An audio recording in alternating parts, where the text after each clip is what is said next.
For months, ABC 15 has been telling you about District 2 in the northeast part of the city of Phoenix and how the response times for paramedics and ambulances are the worst in the city. We've been talking to city officials and the community about solutions.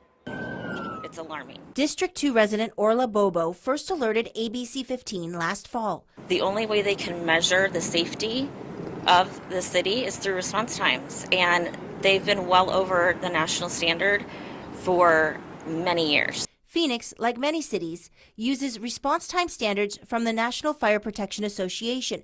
For critical EMS calls, NFPA says the first unit should arrive within 5 minutes 90% of the time. District 2, though, was much worse, 8 minutes and 19 seconds. Ambulance response times were even longer, 11.5 minutes, based on data collected by the Phoenix Fire Department for the first 10 months of 2024. These kinds of long times to pick somebody up, to take them to the hospital, can really impact survivability in some of these critical EMS situations. There is no doubt. And again, we look at that across the city as a whole. As more resources come available, more staffing comes available, we are looking to see where we can place our units to improve on those response times. On Wednesday, Phoenix fire officials told us and a city council committee that District 2's ambulance response times have improved by about 30 seconds in the last 3 months because they extended the ambulance hours at 2 fire stations. Were those rescues covering the community? And that is really encouraging data. But it's still the worst in the city. That's not good news. District 2 Councilman Jim Waring pushing for a timeline. What's the earliest we could get a new fire station to address these issues?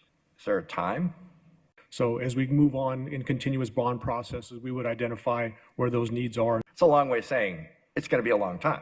Orla says she'll keep pressing the city until her neighbors receive the same quality of service as other Phoenicians. When are city officials going to stand up and say, okay, we need to divert funds from certain things such as libraries or splash pads and fix the problem? Fix the problem. It's only going to get worse. The bottom line here is that the fire chief is providing no additional short-term solutions to try to improve EMS response times in this part of the city. I'm Senior Investigator Melissa Blasius, ABC 15, Arizona.